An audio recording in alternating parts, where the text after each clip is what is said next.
And welcome to this week's movie talk. This week we had the surprising debut of Insidious: The Red Door. It opened to a stunning $32.65 million. This is so good because the industry had only expected it to open at around 25, and it opened 8 million above expectations. It's even pretty good overseas with a 31.4 million debut overseas for a worldwide debut of 64 million. This debut domestically is the second best in the franchise. The best in the franchise is Insidious Chapter 2, which opened to around 40 million, way back whenever it came out. It opened to 40 million domestic and made a total of around $84 million. This one, I don't know if it can get all the way up there because its cinema score is so bad.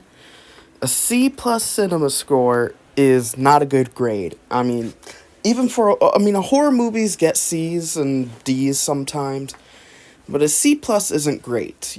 For instance, Barbarian got a C plus, Babylonian got a C plus. C plus is not good. And the Rotten Tomato score, 38%, that's not a good score either. And even the audience score on there isn't that great.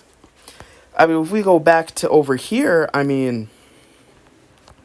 yes, it debuted out of the gate very heavily, pretty good. And it only has a $16 million budget, so it should break even. It might have already broken even, to be honest.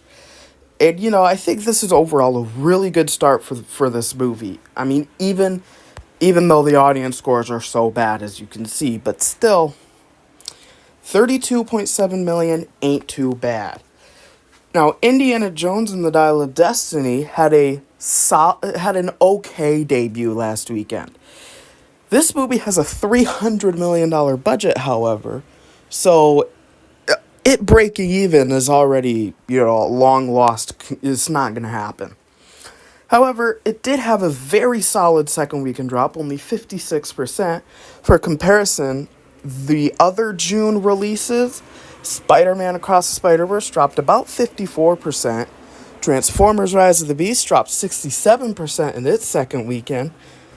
And The Flash dropped a stunning 73% in its second weekend.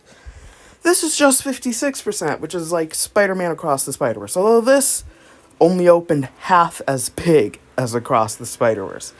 In 2 weekends, it's already at $121 million domestic, $127 million overseas, and around $250 million global. It needs to bring in probably around 800-ish million, maybe more, to break even, and I don't see it doing that. I think it'll likely get to around 350, maybe 400 if it's lucky.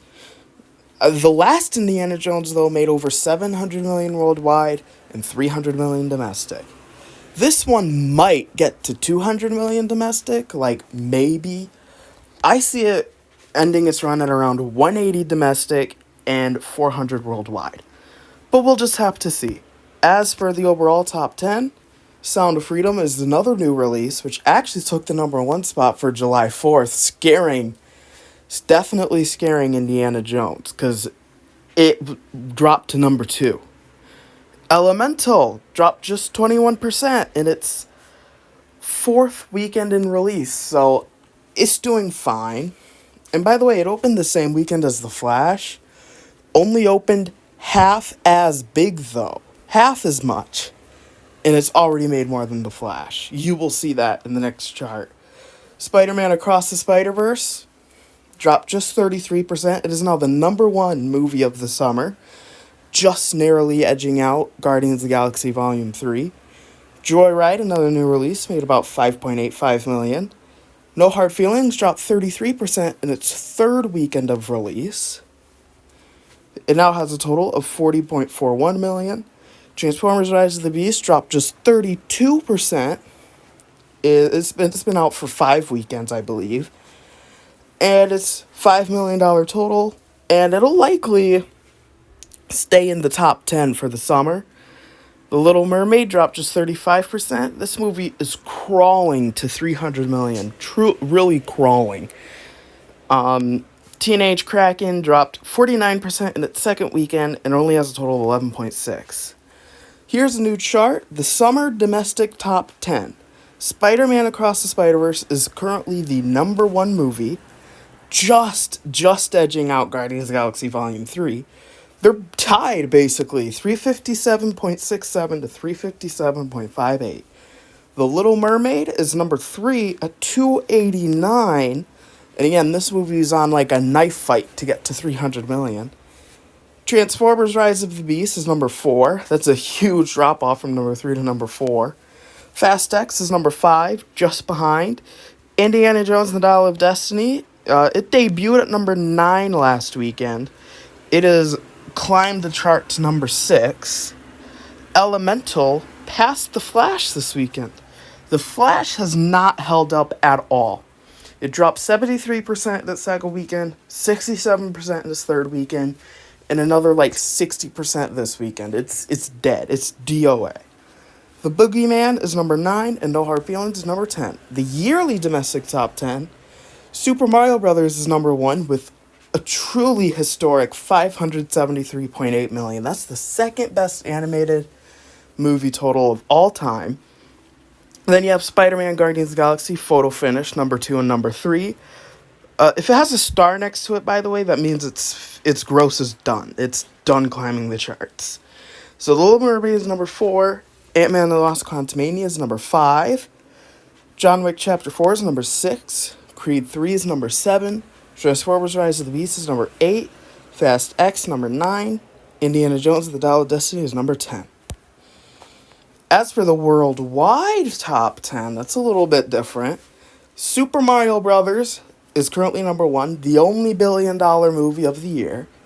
Guardians of the Galaxy Volume 3, $839.7 million. That's really good for a Marvel movie, to be honest. That's actually about what the last one did. Fast X, $721 million. This movie is huge overseas. Full River Red, which is a Chinese movie, is number 4.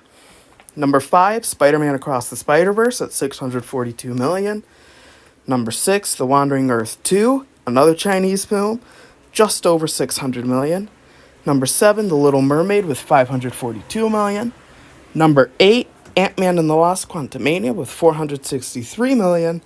Number 9, John Wick Chapter 4. And number 10, Lost in Stars, which is yet another Chinese film. As for this coming weekend, the only ride release coming out is Mission Impossible Dead Reckoning Part 1. It's expected to debut with around $65 to $75 million.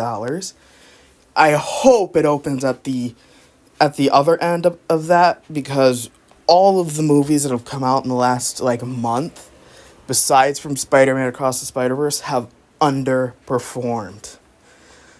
I mean, Spider-Man Across the Spider-Verse is the only one that has been a massive success, because The Flash was a flop, Transformers looks like it could be a flop, Indiana Jones is going to be a flop. This movie better deliver. And with that, Movie Math is done, or Movie Talk is done. And I will see you guys next week. Don't worry, Movie Talk is back after a 5-month break. And bye.